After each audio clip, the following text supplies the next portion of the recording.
Fritz.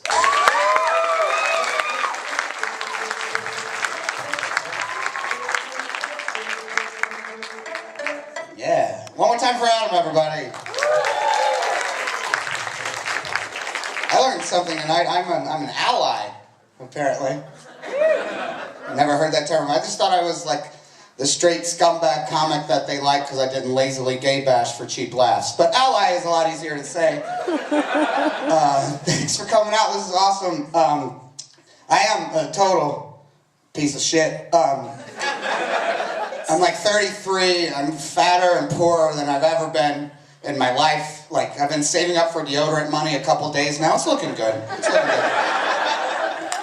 And like, I haven't bought like a new shirt in like 5 years, and this beard isn't like some hipster aesthetic choice for me. It's just razors are crazy fucking expensive, and like I don't have the money. Like, I get so mad when I see a rich dude in a beard. That's like offensive to me and my people. Like you're walking around in beard face in front of me when you... And like I really want to go down to like Occupy Chicago and support the movement, because I do, but I don't want to destroy it by my mere presence. Because I know I'd be that one guy that the asshole news crew went to and be like, the critics of the movement say all the protesters are just a bunch of dirty, smelly, unemployed, angry losers who blame the rich people for all their problems. Your thoughts? And I'd be like, yeah, we are. Fucking give me that camera, I'm gonna sell it to pay off all my bar tabs. And then it's over. It's on the news everywhere. Like, we support that, right? I assume. You're in college. If you don't, you're a real asshole. Like, if you support the 1%ers and you're in college, I don't want to know you or what you will become. Because, I don't know, man. Like, but I don't have a lot of faith. I don't know if I'm grown cynical. Like, I'd like to believe, like, institutional change could really happen in this country, but I think we're too big to, like, not fail. And we're just so... I think we're going to get, like, on the verge of real institutional change, like that close, and they're just going to introduce like $4 footlongs, and we forget all about it. You'd be like, weren't you mad like yesterday? I'm like, no, these are fucking $4 now. Fine. And the NFL had another week of games. I'm good. Fuck me, Banks. I don't care anymore. But I don't know. I think I'm a depressed guy too. Like, I don't know. I hate when people say they're clinically depressed, though. That pisses me off. Because then I feel like you're just bragging that you have enough money to see a therapist. Clinically depressed. I'm free clinically depressed. Have you been in there, the free clinic? It's quite depressing. Going there because you can't afford a real doctor or real condoms? What is this, unlubricated lambskin? That's good enough for poor people to fuck with. Why should they have a moment of pleasure in their lives of endless drudgery? Shouldn't we be giving poor people the most comfortable condoms in the world?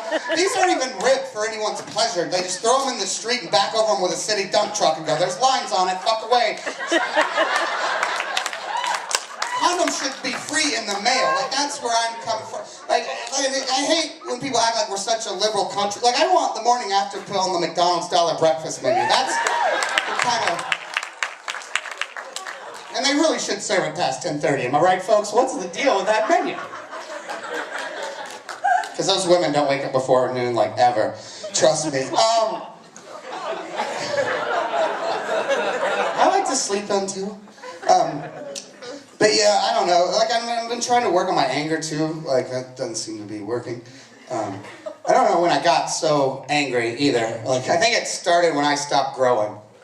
Like, height-wise, I got that short guy anger, which is not a good look. Just a tip to, like, short guys out there. Don't get mad and yell a lot. It just makes you look smaller in the eyes of every woman. They're just like, oh, look at him, he's so mad. That's adorable. I didn't know they could do that. Oh.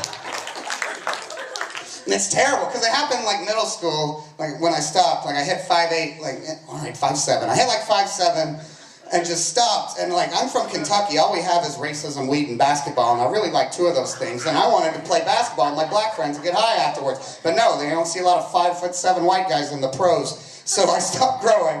And like, I got mad at women too, like fucking, I would get mad, because like, if they would talk to tall guys, like I would resent tall guys, I'd be like, why are you talking? That guy doesn't even like you or listen to you, like, you know, stuff you say before you know how life really works. Like, look inside of the person, you know. And But it's weird. It's like the more you yell, it's like you took like a Sid and Marty Krofft 70s kid show shrinking pill, and you're just frustrated and getting smaller, and you're just like, why don't you take me to the dance? I read Catcher in the Rye, and I listen to you. And you just end up like a puddle on the floor that they step over to go blow a tall dude. And I used to give him so much shit and I didn't understand it, and now I finally get it, because I was at a show like a month ago with my real tall friend Chad, and it was an amazing show. One of my favorite bands from the 90s reunited, and wow, that sentence makes me feel ancient. But they were incredible, and they were kicking ass, and it was a really loud show, and I was having the time of my life. I was like empty stomach whiskey drunk, I was like dancing around, my tits were flopping, I didn't give a shit, I was free, you know? I'm having a great time, and I'm there with my real tall friend, and I lean in to like say something to him, because it was hard to hear, and when I leaned in, like I let my head just like lay between his chest.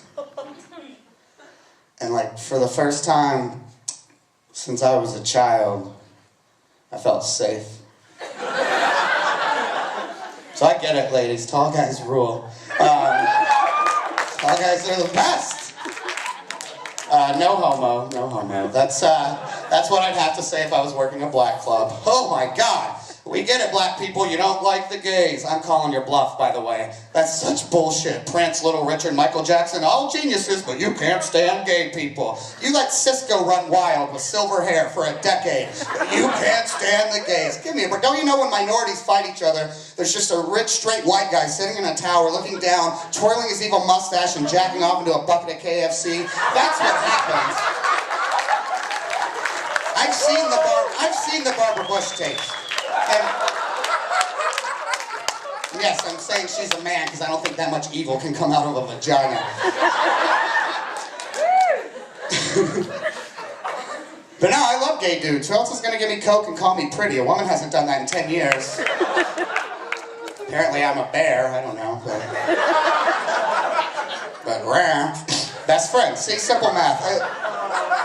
And like I'm from a really small town in western Kentucky, like Bible Belt, Dry County, Southern Baptist, so like I love living in Chicago. I've been there 11 years. I love living in a city that like has a boys' town and has stuff like that. Because growing up we just had like Eric.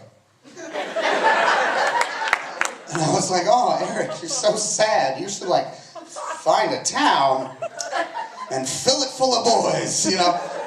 But I was in Boys Town a couple weeks ago doing a show, and I saw something crazy. Like, the party was like still going, because it was 1 a.m. on a Sunday night, so you know, it was still raging on the streets of Boys Town, and it's awesome there, it's so exciting. But the cops were out like I'd never seen before, and they were trying to get people to disperse, and no one was leaving except me, because that's just my natural reaction to cops. And so I'm walking to the bus stop, and this cop, like, from his car, like fucking trying to get people to leave the streets of Boys Town. I swear to God, over his megaphone he went, "Move it! You've got to move it." I swear I heard that. I like, the doors to the clubs were open, so that music was like seeping into the night, and he's like, "Move it, you've got to move." And people lost their minds. They were like dancing in the streets, like, "Oh my God, the party hit another level. The DJ just took over a cop car. This is fucking..." I'm just saying, know your audience, cops. That is not how you break up a gay party. It's like trying to break up a kegger in a field where I'm from by playing Freebird at 5 in the morning out of a rusted out El Camino. It's gonna get out there. Yeah, unfortunately for women, I like you, sorry. You have to deal with this shit. And I don't want to blame my parents for my failed relationships, but I'm going to because I need a closer. But I was raised real Southern Baptist, real passionless marriage. Like they weren't very affectionate. Like my mother would stay upstairs and listen to religious music. My dad would stay in the basement and watch Sanford and Son reruns, and they would meet up for dinner, eat, and go ready, break, and then separate. And I realized last time I was home, like the perfect metaphor.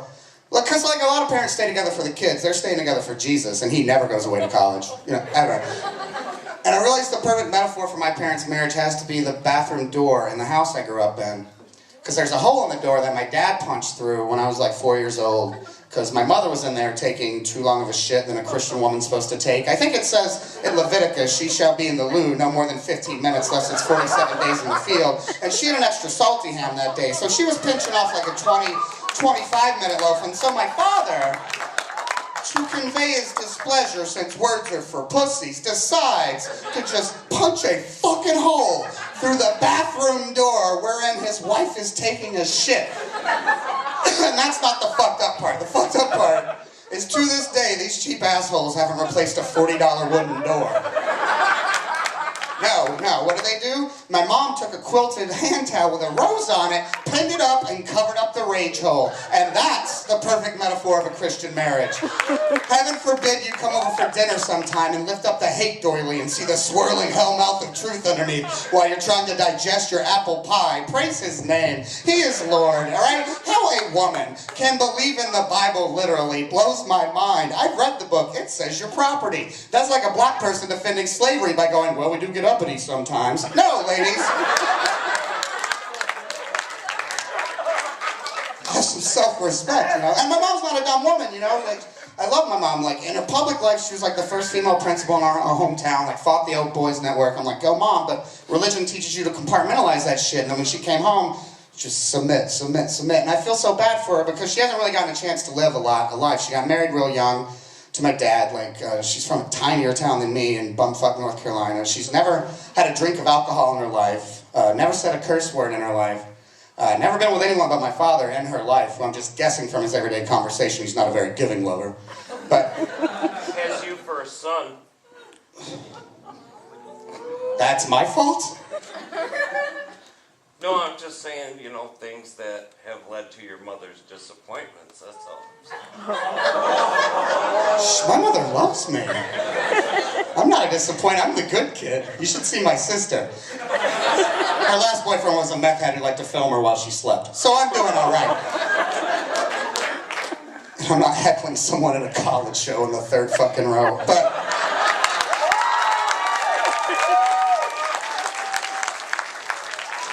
Wait, you're gonna love the end.